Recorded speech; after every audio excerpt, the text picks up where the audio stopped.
ನೀವು ನೋಡ್ತಾ ಇದ್ದೀರಾ ಜ್ಞಾನ ಬೆಳಗು ಯೂಟ್ಯೂಬ್ ಚಾನಲ್. ಎಲ್ರಿಗೂ ಈ ಚಾನಲ್ಗೆ ಸ್ವಾಗತವನ್ನು ಕೋರ್ತಾ ಇದ್ದೀನಿ. ಇವತ್ತು ನಾವು ಕನ್ನಡ ವ್ಯಾಕರಣ, ಈ ವ್ಯಾಕರಣದಲ್ಲಿ ಸಮಾಸ ಪ್ರಕರಣವನ್ನು ತಿಳಿಯೋಣ. ಅದರ ಅರ್ಥ, ಉದಾಹರಣೆ ಮತ್ತು ವಿಧಗಳು ಎಷ್ಟಿದಾವು ಅನ್ನೋದ್ರ ಬಗ್ಗೆ ತಿಳಿಯೋಣ. ಅದಕ್ಕಿಂತ ಮುಂಚೆ ನೀವು ಮಾಡಬೇಕಾಗಿರೋದು, ಯಾರು ಸಬ್ಸ್ಕ್ರೈಬ್ ಮಾಡಿಲ್ಲ ಈ ಚಾನಲನ್ನು ದಯವಿಟ್ಟು ಸಬ್ಸ್ಕ್ರೈಬ್ ಮಾಡಿ, ಹಾಗೆಯೇ ನಿಮ್ಮ ಫ್ರೆಂಡ್ಸ್ಗೂ ಕೂಡ ಶೇರ್ ಮಾಡಿ. ಕಮೆಂಟ್ ಬಾಕ್ಸಲ್ಲಿ ನಿಮ್ಮ ಅಭಿಪ್ರಾಯಗಳನ್ನು ತಿಳಿಸಿ. ಕನ್ನಡ ಗ್ರಾಮರ್, ಅದರಲ್ಲೂ ಕೂಡ ಸಂಧಿಗಳು ಮತ್ತು ಸಮಾಸಗಳು ಅಂತಂದರೆ ಕೆಲವರಿಗೆ ಕಬ್ಬಿಣದ ಕಡಲೆ. ಕಲಿಯೋದಕ್ಕಿಂತ ಮುಂಚೆ ಬ್ರಹ್ಮವಿದ್ಯೆ, ಕಲ್ತ ಮೇಲೆ ಕೋತಿವಿದ್ಯೆ ಅನ್ನುವ ಹಾಗೆ ಯಾವುದೂ ಕಠಿಣ ಇರೋದಿಲ್ಲ, ಎಲ್ಲದೂ ಸರಳ ಇರುತ್ತೆ. ಕಠಿಣ ನಾವು ಮಾಡ್ಕೊಂಡಿರ್ತೀವಿ, ಯಾಕಂದರೆ ಅದರಲ್ಲಿ ಇಂಟ್ರೆಸ್ಟ್ ತೋರಿಸಿರೋದಿಲ್ಲ. ಬನ್ನಿ ವಿದ್ಯಾರ್ಥಿಗಳೇ, ಇವತ್ತು ನಾನು ನಿಮಗೆ ಅರ್ಥ ಆಗುವ ಹಾಗೆ ಅತ್ಯಂತ ಸರಳವಾಗಿರುವಂಥ ಒಂದು ಈಸಿ ಮೆಥಡಲ್ಲಿ ಸಮಾಸಗಳನ್ನು ತಿಳಿಸ್ಕೊಡ್ತಾ ಇದ್ದೀನಿ. ಸಂಧಿ ಪ್ರಕರಣದಲ್ಲಿ 2 ಅಕ್ಷರಗಳು ಸೇರಿ ಸಂಧಿ ಆಗ್ತಾ ಇತ್ತು. ಈ ಸಮಾಸ ಪ್ರಕರಣದಲ್ಲಿ ಪದಗಳು, ಅಕ್ಷರಗಳು ಅಲ್ಲ, ಇಲ್ಲಿ ಪದಗಳು, ಶಬ್ದ ಅಥವಾ ವರ್ಡ್ಸ್, ಇವುಗಳು ಸೇರಿ ಏನಾಗ್ತಾ ಇದೆ, ಸಮಾಸ ಆಗ್ತಾ ಇದೆ. ಉದಾಹರಣೆಯೊಂದಿಗೆ ಹೇಳಬೇಕಾದ್ರೆ ನೋಡಿ, ಇಲ್ಲಿ ಅರಸನ ಮನೆಯಲ್ಲಿ ಸಂಭ್ರಮ ತುಂಬಿದೆ. ಈ ವಾಕ್ಯದಲ್ಲಿ ಕೆಳಗೆ ಗೆರೆ ಹಾಕಿರುವ ಅರಸ ಮತ್ತು ಮನೆಯಲ್ಲಿ ಎಂಬ ಪದಗಳ ಅರ್ಥಗಳು ಬೇರೆ ಬೇರೆ, ಹೌದಾ? ಆದರೆ ಅದೇ ಅರ್ಥ ಬರುವಂತೆ ಅವೆರಡು ಪದಗಳನ್ನು ಸೇರಿಸಿ ಅರಮನೆಯಲ್ಲಿ ಎಂದು ಒಂದೇ ಪದ ಮಾಡಿ ಹೇಳಬಹುದು. ಪ್ರಾರಂಭದಲ್ಲಿನೇ ಹೇಳಿದ ಹಾಗೆ ಇಲ್ಲಿ 2 ಪದಗಳು, 2 ಅಥವಾ ಅದಕ್ಕಿಂತ ಹೆಚ್ಚು ಪದಗಳು ಸೇರಿ ಸಮಾಸ ಆಗುತ್ತೆ. ನೋಡಿ, ಇಲ್ಲಿ ಅರಸನ ಮನೆಯಲ್ಲಿ ಸಂಭ್ರಮ ತುಂಬಿದೆ. ಇಲ್ಲಿ ಅರಸನ ಮನೆಯಲ್ಲಿ, ಇಲ್ಲಿ 2 ಪದಗಳಿದ್ದಾವು, ಹೌದಾ?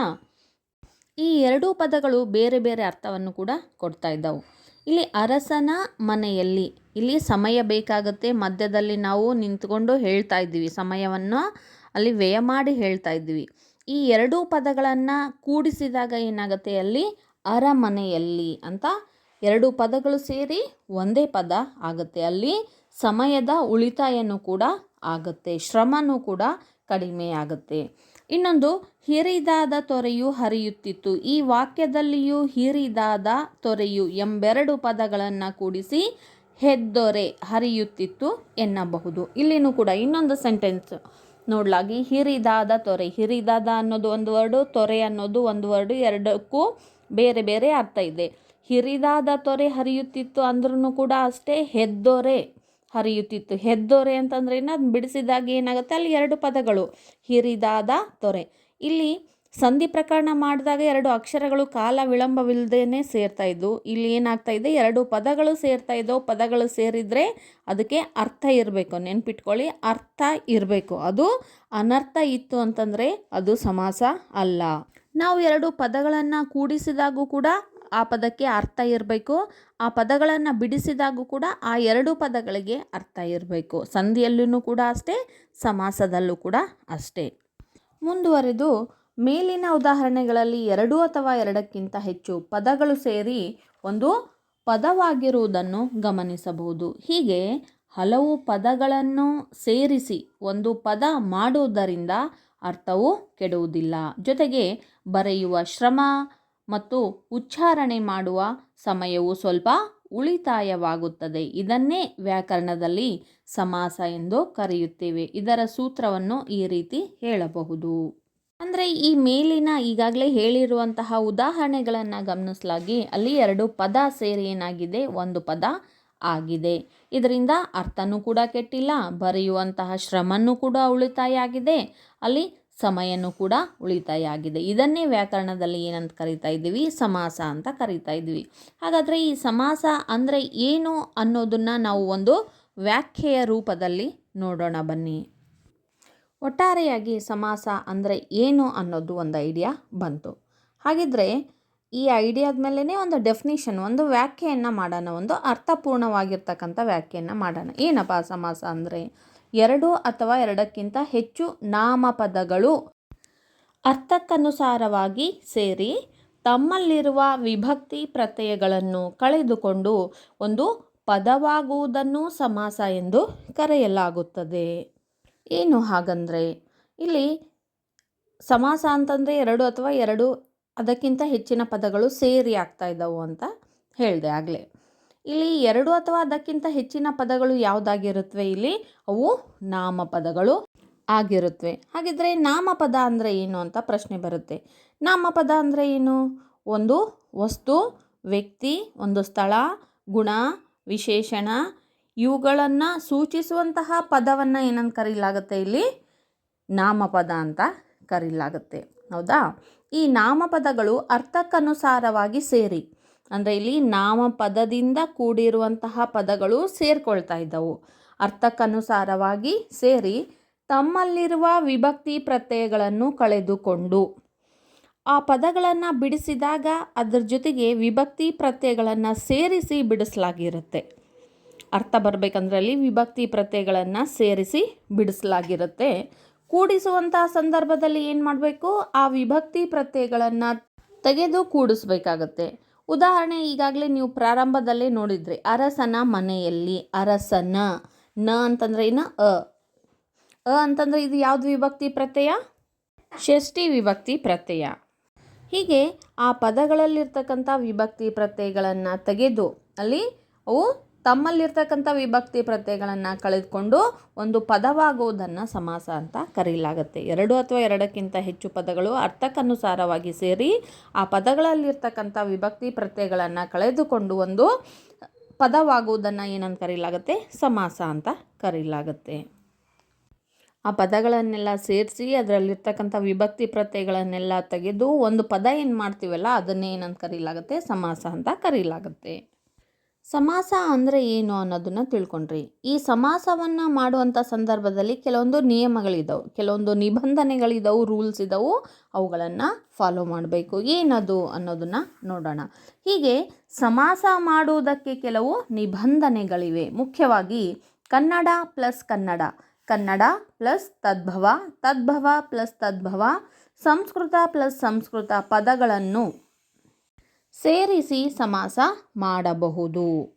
ಹಾಗಂದರೆ ನಾವು ಸಮಾಸ ಮಾಡಬೇಕಾದ್ರೆ ಏನು ಪದಗಳನ್ನು ಉಪಯೋಗ ಮಾಡ್ತಾ ಇದ್ದೀವಲ್ಲ, ಆ ಪದಗಳು 2 ಆಗಿರ್ಬೋದು ಅಥವಾ 3 ಆಗಿರ್ಬೋದು, ಆ ಪದಗಳು ಕನ್ನಡ ಪದಗಳೇ ಆಗಿರಬೇಕು.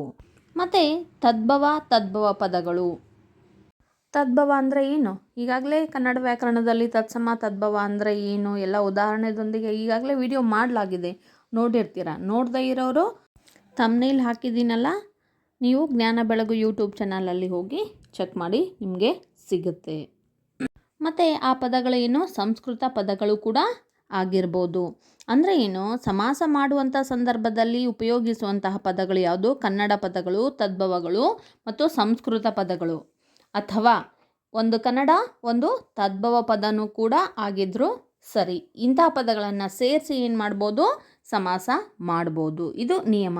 ಹಾಗಿದ್ರೆ ಎಂಥ ಪದಗಳನ್ನು ಉಪಯೋಗಿಸಿ ಸಮಾಸವನ್ನು ಮಾಡಬಾರ್ದು? ಯಾವುದು ನಿಯಮಕ್ಕೆ ಬಾಹಿರವಾಗಿದೆ, ವಿರುದ್ಧವಾಗಿದೆ ಅನ್ನೋದನ್ನು ನೋಡೋಣ.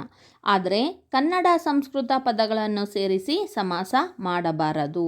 ಆದರೂ ನಮ್ಮ ಪೂರ್ವದ ಕವಿಗಳು ಕನ್ನಡ ಮತ್ತು ಸಂಸ್ಕೃತ ಪದಗಳನ್ನು ಸೇರಿಸಿ ಸಮಾಸ ಮಾಡಿದ್ದಾರೆ. ಈ ರೀತಿಯ ದೋಷಯುಕ್ತ ಸಮಾಸಗಳನ್ನು ಅರಿ ಸಮಾಸ ಎಂದು ಕರೆಯಲಾಗಿದೆ.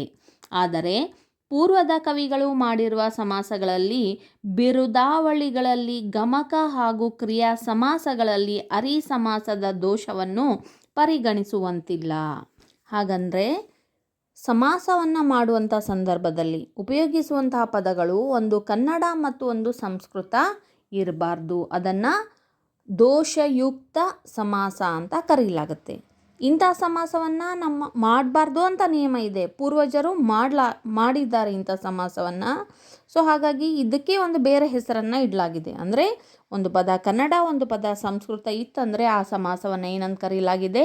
ಅರಿ ಸಮಾಸ ಅಂತ ಕರೀಲಾಗಿದೆ. ಮುಂದೆ ನಿಮಗೆ ಸಮಾಸದಲ್ಲಿ ವಿಧಗಳನ್ನು ಹೇಳಿದಾಗ ಇದು ಬರುತ್ತೆ, ಅವಾಗ ನಾವು ಇನ್ನೂ ವಿವರವಾಗಿ ತಿಳ್ಕೊಳ್ಳೋಣ. ಮತ್ತು ಏನು ಹೇಳ್ತಾ ಇದ್ದಾರೆ ನೋಡಿ ಇಲ್ಲಿ, ಹಿಂದಿನ ಕವಿಗಳು, ಪೂರ್ವದ ಕವಿಗಳು ಏನು ಸಮಾಸವನ್ನು ಒಂದು ಕನ್ನಡ ಒಂದು ಸಂಸ್ಕೃತ ಪದವನ್ನು ಉಪಯೋಗಿಸಿ ಸಮಾಸವನ್ನು ಮಾಡಿದಾರಲ್ಲ, ಅದನ್ನು ಅರಿ ಸಮಾಸ ಅಂತ ಕರೀಲಾಗತ್ತೆ. ಅವರು ಮಾಡಿರುವಂತಹ ಸಮಾಸ ಆಗಿರ್ಬೋದು, ಅವರು ಉಪಯೋಗಿಸಿರುವಂತಹ ಬಿರುದು ಆಗಿರ್ಬೋದು, ಮತ್ತು ಗಮಕ ಸಮಾಸ, ಇನ್ನೊಂದು ಕ್ರಿಯಾ ಸಮಾಸ. ಇವು ಎಲ್ಲವುಗಳು ಕನ್ನಡ ಮತ್ತು ಸಂಸ್ಕೃತ ಪದಗಳಿಂದ ಕೂಡಿದ್ರೂ ಕೂಡ ಅವುಗಳನ್ನು ದೋಷಯುಕ್ತ ಸಮಾಸ ಅಂತ ಪರಿಗಣಿಸಂಗಿಲ್ಲ ಅಂತಲೂ ಕೂಡ ಹೇಳಲಾಗಿದೆ. ಒಂದು ಕನ್ನಡ ಪದ ಇನ್ನೊಂದು ಸಂಸ್ಕೃತ ಪದ ಇತ್ತು ಅಂತಂದರೆ ಅದನ್ನು ದೋಷಯುಕ್ತ ಸಮಾಸ ಅಂತ ಹೇಳಲಾಗುತ್ತೆ. ಅದನ್ನು ಯಾವ ಕೆಟಗರಿಗೆ ಸೇರಿಸಲಾಗಿದೆ? ಅರಿ ಸಮಾಸದ ಕೆಟಗರಿಗೆ ಸೇರಿಸಲಾಗಿದೆ. ಯಾವುದು ಅದು? ಉದಾಹರಣೆಯನ್ನು ನೋಡೋಣ, ಇನ್ನೂ ಚೆನ್ನಾಗಿ ನಮಗೆ ಕ್ಲಿಯರಾಗಿ ಅರ್ಥ ಆಗುತ್ತೆ. ಕನ್ನಡ ಪದದೊಡನೆ ಸಂಸ್ಕೃತ ಪದವನ್ನು ಸೇರಿಸಿ ಸಮಾಸ ಮಾಡಬಾರದು. ಹಾಗೆ ಸೇರಿಸಿ ಸಮಾಸ ಮಾಡಿದರೆ ಅದನ್ನು ಅರಿ ಸಮಾಸ ಎನ್ನುವರು. ಉದಾಹರಣೆ, ಪೂರ್ವ ಪದ ಪ್ಲಸ್ ಉತ್ತರ ಪದ ಈಸ್ ಈಕ್ವಲ್ ಟು ಸಮಾಸ ಪದ. ಸಂಧಿಯಲ್ಲೂ ಕೂಡ ಅಷ್ಟೇ, ಪೂರ್ವ ಪದ ಉತ್ತರ ಪದ ಸಮಾಸ ಪದ. ಫಸ್ಟ್ ವರ್ಡ್ ಮೊದಲನೇ ಪದವನ್ನು ಪೂರ್ವ ಪದ ಅಂತ ಹೇಳ್ತಾ ಇದ್ವಿ, ನಂತರದ ಪದವನ್ನು ಉತ್ತರ ಪದ, ಅವುಗಳನ್ನು ಸೇರಿಸಿ ಮಾಡಿರುವಂಥ ಪದವನ್ನು ಸಮಾಸ ಪದ. ಅಲ್ಲಿ ಏನಂತ ಕರಿತಾ ಇದ್ವಿ? ಸಂಧಿ ಪದ ಅಂತ ಕರಿತಾ ಇದ್ವಿ. ಇಲ್ಲಿ ಸಮಾಸ ಪ್ರಕರಣ ಆಗಿರೋದ್ರಿಂದ ಸಮಾಸ ಪದ. ಮಳೆಯ ಪ್ಲಸ್ ಕಾಲ ಮಳೆಗಾಲ, ದಳದ ಪ್ಲಸ್ ಪತಿ ದಳಪತಿ, ಮಹಾ ಪ್ಲಸ್ ಕಾಳಿ ಮಾಕಾಳಿ. ನೋಡಿ, ಕನ್ನಡ ಮತ್ತು ಸಂಸ್ಕೃತ ಪದಗಳು ಸೇರಿ ಆಗಿರುವಂಥ ಸಮಾಸಗಳು. ಉದಾಹರಣೆ, ಮಳೆಯ ಪ್ಲಸ್ ಕಾಲ ಮಳೆಗಾಲ. ಇಲ್ಲಿ ಕಾಲ ಎನ್ನುವಂಥದ್ದು ಯಾವುದು? ಸಂಸ್ಕೃತ ಪದ ಆಗಿದೆ. ಮಳೆಯ ಎನ್ನುವಂಥದ್ದು ಯಾವುದು? ಕನ್ನಡ ಪದ ಆಗಿದೆ. ನೆಕ್ಸ್ಟು, ದಳದ ಪ್ಲಸ್ ಪತಿ ದಳಪತಿ. ಪತಿ ಎನ್ನುವಂಥದ್ದು ಸಂಸ್ಕೃತ, ದಳದ ಎನ್ನುವಂಥದ್ದು ಯಾವುದು? ಕನ್ನಡ ಪದ. ಮಹಾ ಪ್ಲಸ್ ಕಾಳಿ ಮಾಕಾಳಿ. ಕಾಳಿ ಎನ್ನುವಂಥದ್ದು ಕನ್ನಡ ಪದ ಆಗಿದೆ. ಮಹಾ ಎನ್ನುವಂಥದ್ದು ಏನೋ ಸಂಸ್ಕೃತ ಪದ. ಹೀಗೆ ಸಂಸ್ಕೃತ ಮತ್ತು ಕನ್ನಡ ಪದಗಳು ಸೇರಿನೂ ಕೂಡ ಸಮಾಸ ಆಗಿದೆ. ಪೂರ್ವದ ಕವಿಗಳು ಉಪಯೋಗ ಮಾಡಿದ್ದಾರೆ ಕಾವ್ಯಗಳಲ್ಲಿ. ಅರ್ಥ ಆಯ್ತಲ್ಲ? ಸಮಾಸ ಅಂದ್ರೇನು, ಸಮಾಸದ ನಿಯಮಗಳು ಯಾವುದು, ಸಮಾಸದ ಬಾಹಿರ ನಿಯಮಕ್ಕೆ ವಿರುದ್ಧವಾದುದು ಯಾವುದು ಅನ್ನೋದು. ಈ ಸಮಾಸ ಪ್ರಕರಣವನ್ನು ನೀವು ತಿಳ್ಕೊಬೇಕಾದ್ರೆ ಮೊದಲು ನಿಮಗೇನು ನಾಮಪದಗಳು ಯಾವುದು ಅನ್ನೋದ್ರ ಬಗ್ಗೆ ಅರಿವಿರಬೇಕು. ಹಾಗೆಯೇ ತದ್ಭವಗಳು ಯಾವುದು, ಕನ್ನಡ ಪದಗಳು ಮತ್ತು ಸಂಸ್ಕೃತ ಪದಗಳು ಯಾವುದು ಅನ್ನೋದ್ರ ಬಗ್ಗೆನೂ ಕೂಡ ಅಲ್ಲಿ ಗಮನವನ್ನು ವಹಿಸಬೇಕು. ಮೊದಲು ಈ ಎಲ್ಲ ವಿಷಯವನ್ನು ತಿಳ್ಕೊಳ್ಳಿ. ನಾವು ನೆಕ್ಸ್ಟ್ ಕ್ಲಾಸಲ್ಲಿ ಸಮಾಸದ ವಿಧಗಳನ್ನು ಅಭ್ಯಾಸ ಮಾಡೋಣ. ಧನ್ಯವಾದಗಳು.